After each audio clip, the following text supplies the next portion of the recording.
ఆంధ్రప్రదేశ్లో చూస్తా ఉన్నాం. జగన్మోహన్ రెడ్డి అధికార పార్టీ వైసీపీ ఒక్కొక్క లిస్ట్ అయితే రిలీజ్ చేస్తున్న పరిస్థితి కనిపిస్తోంది. ఇన్ఛార్జీలకు సంబంధించి ఎక్కడ కూడా పర్మనెంట్ వీళ్ళే అని అయితే ఎక్కడ అనిపించట్లేదు. ఎందుకంటే ఎప్పుడు మార్పులు చేర్పులు జరుగుతూ ఉన్నాయి అభ్యర్థులకు సంబంధించి. నిన్న మరొక పార్లమెంటు స్థానానికి రెండు ఇటు అసెంబ్లీ స్థానాలకు సంబంధించి కూడా ఒక 9వ లిస్టును కూడా రిలీజ్ చేయడం జరిగింది. రైట్, చూద్దాం. మార్పులే ఉండవు, అభ్యర్థులంతా ఖరారయ్యారు అని ప్రకటించిన వైసీపీ అధిపతి సీఎం జగన్మోహన్ రెడ్డి మరో జంతర్ మంతర్ జాబితా విడుదల చేశారు.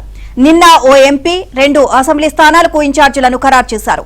అనూహ్యంగా నెల్లూరు లోక్సభ స్థానానికి రాజ్యసభ సభ్యుడు విజయసాయిరెడ్డిని తెరపైకి తీసుకొచ్చారు. అలాగే మంగళగిరిపై 3 ముక్కలాట కొనసాగిస్తున్నారు.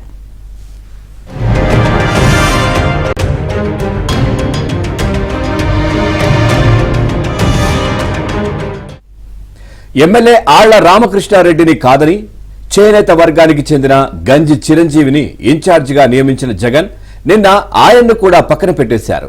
వైసీపీ ఎమ్మెల్సీ మురుగుడు హనుమంతారావు కోడలు మాజీ ఎమ్మెల్యే కాండ్రు కమల కుమార్తె అయిన మురుగుడు లావణ్యను కొత్త ఇన్ఛార్జిగా నియమించారు. ఇక ఆంధ్రజ్యోతి ముందే చెప్పినట్లుగా రిటైర్డ్ ఐఏఎస్ అధికారి ఎండి ఇంతియాజ్ ను కర్నూలు అసెంబ్లీ ఇన్ఛార్జిని చేశారు.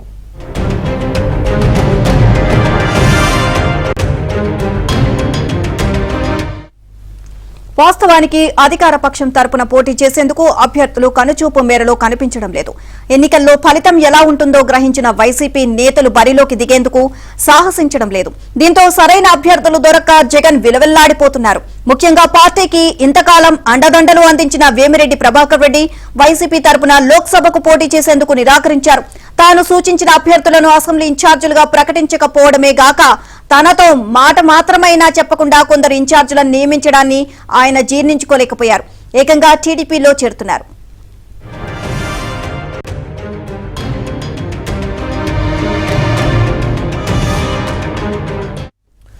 సరైన ప్రత్యామ్నాయం కనబడక చివరకు విజయసాయిరెడ్డిని నెల్లూరు లోక్సభ ఇన్ఛార్జిగా నియమించారు.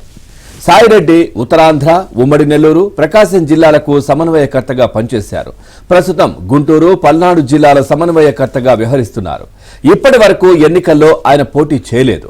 నిజానికి విజయసాయిరెడ్డి బంధువు అరబిందో డైరెక్టర్ శరత్ చంద్రారెడ్డిని నెల్లూరు లోక్సభ బరిలో దింపాలని కూడా జగన్ ఆలోచించారు. కానీ దీనివల్ల ఎలాంటి ప్రయోజనం ఉండకపోగా ప్రతికూల ఫలితాలను రుచి చూడాల్సి వస్తుందని సర్వేలు చెప్పడంతో ఆ యోచన విరమించారు.